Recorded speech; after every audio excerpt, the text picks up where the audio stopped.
আসসালামু আলাইকুম ভিউয়ার্স। আজকে এই ভিডিওতে কথা বলবো লম্বালম্বি এই 1200 ফিট স্কোয়ারে এই বিল্ডিং নিয়ে। সাথেই থাকুন, সম্পূর্ণ ভিডিওটি স্কিপ না করে দেখতে থাকুন। আপনারা দেখতে পাচ্ছেন 1200 ফিট স্কোয়ারে এই লম্বালম্বি বিল্ডিংটিতে আছে 3টি রুম এবং একটি ডাইনিং রুম, একটি কিচেন রুম। চাইলে এই ডিজাইনটি আপনারাও নিতে পারেন।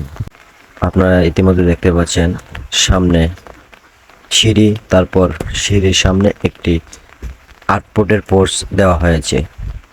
এই বিল্ডিংয়ে টোটাল খরচ হয়েছে 16,50,000 টাকা। চাইলে আপনারাও এই ডিজাইনটি নিতে পারেন। ইতিমধ্যে কাজ প্রায় প্লাস্টারের কাজ চলমান। আপনারা দেখতে পাচ্ছেন এটা হলো ডাইনিং রুম এবং বাথরুম সহ। দ্বিতীয়তে আছে কিচেন রুম এবং একটি বেডরুম। আপনাদেরকে দেখাচ্ছি কিচেন রুমটা, অনেক সুন্দরভাবে কিচেন রুমটা করা হয়েছে। চতুর্দিকে সামসাইড এবং নিচে আবার সামসাইড দেওয়া হবে চুলা এবং বেসিংয়ের জন্য। আপনারা ভিডিওটি না টেনে সম্পূর্ণ ভিডিও দেখেন। এটা হলো লাস্ট রুম, রুমের সাথে জাস্ট একটি বাথরুম দেখতে পাচ্ছেন। এটা হলো একটি বাথরুম। আপনারাও চাইলে এই ডিজাইনটি নিয়ে কাজ করতে পারেন। ডিজাইনটি অনেক সুন্দর। যাদের লম্বা জায়গা আছে তাদের জন্য এই ডিজাইনটি অনেক ভালো হবে। আপনাদেরকে এই ভিতরের গুলা সব দেখাচ্ছি। এখন চলে যাব আমরা বাইরের দিকে।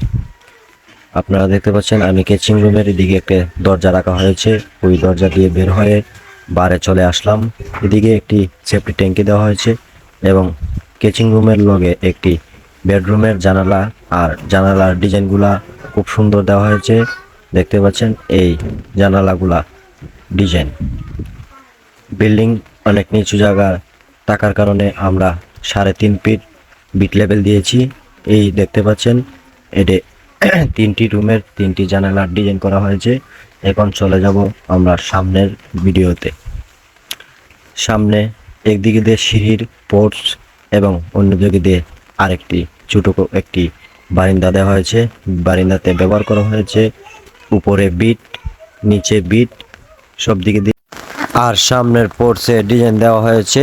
আমরা সামনের পোর্চের ডিজাইন ইউজ করেছি গোল পিলারের মাতলি এবং পিলারের কাভার।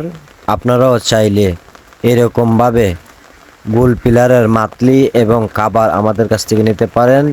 নেওয়ার জন্য যোগাযোগ করতে হবে, অবশ্যই কমেন্টে বলবেন। এবং আপনাদের জায়গার শর্ট যাদের জায়গা লম্বা তারা এই ডিজাইনটি নিতে পারেন। এই ডিজাইনটি নেওয়ার জন্য অবশ্যই কমেন্টে যোগাযোগ করবেন। সবাই ভালো থাকবেন, সুস্থ থাকবেন। আসসালামু আলাইকুম।